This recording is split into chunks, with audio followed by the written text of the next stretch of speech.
Watching CNN News 18. Now we are tracking the latest updates from the Delhi Dangal, where the war of words is now escalating between Aadmi Party and BJP over the allegations of voter fraud, political interference and high-stakes election drama.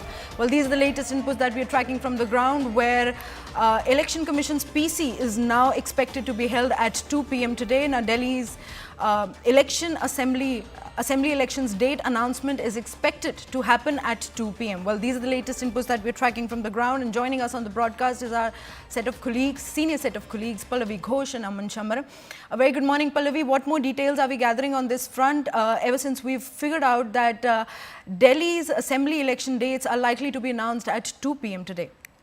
Well, I mean, this is exactly what we all have been waiting for. So the election schedule is going to be announced at 2 p.m. today at the Nirvachan Sadan or the Vigyan Bhavan. I think that's where the press conference is going to take place. Kuhina, 15th February is when the term of this assembly ends, and there's a 40 to 45 period time during which the schedule and elections have to be over. It's a 70-seat assembly. It's also called a half state, and so it is likely to be a single phase election.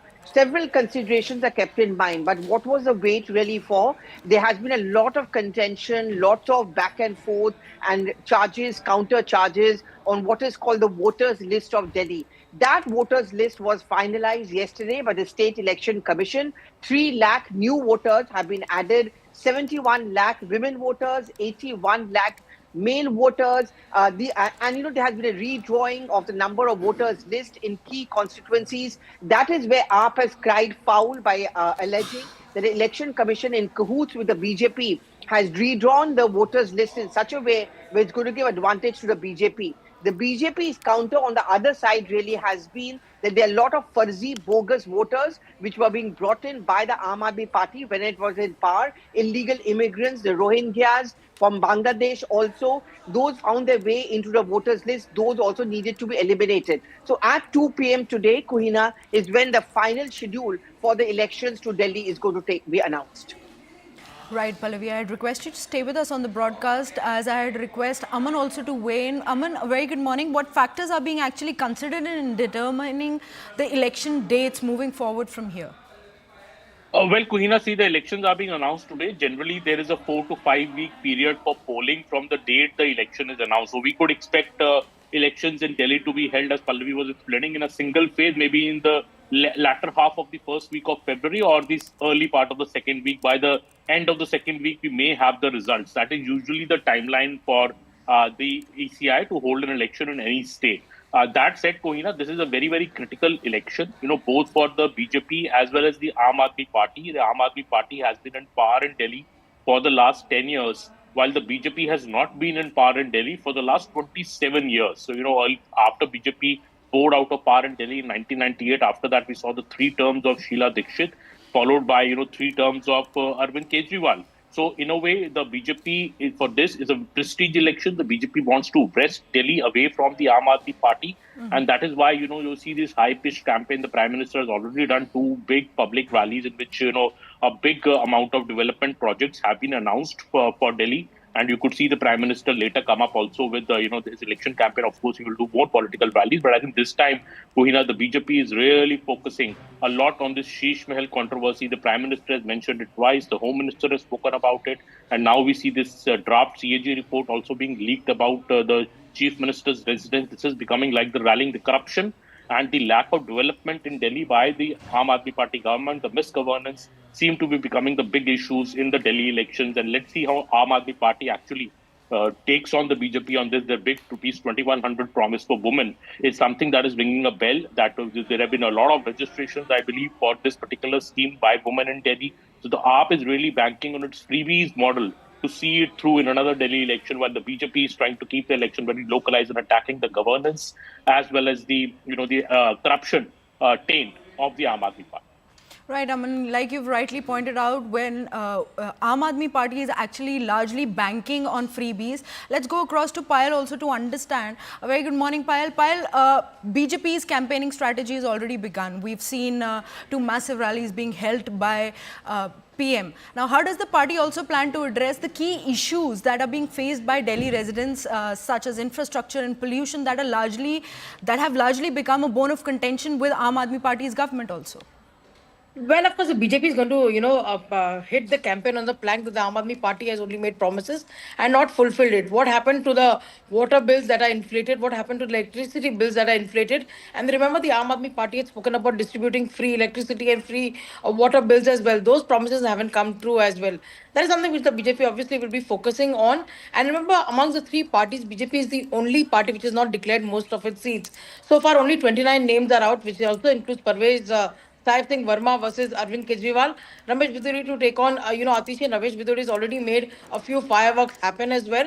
But apart from the BJP has in fact got that slogan, I believe, Aapda nahi sahenge, badal ke rahenge. That is something which the Prime Minister, articulated in as many words in the last rally, which essentially means that the Prime Minister had coined in the term saying Aam Aadmi Party for Aap, and Da Aapda means basically crisis. So, they have been a government of crisis. They have created multiple crises, whether it's in the phase of COVID or otherwise as well. So that's something which will be the form of attack as far as the BJP is concerned. But the BJP is also has to accommodate a number of its alliance partners, in the 70 seats. Out of 29 seats that the BJP has declared, the remaining seats, the BJP will share some seats with the likes of, Chirag Paswan's party and of course Nitish Kumar's JDU as well.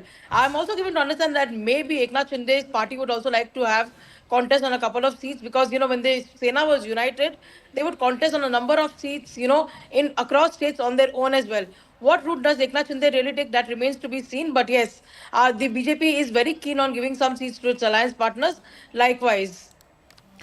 Right, Payal. It will be very interesting to watch how the seat sharing conundrum actually unfolds. Now, Arunima is also there with us on the broadcast. A very good morning, Arunima.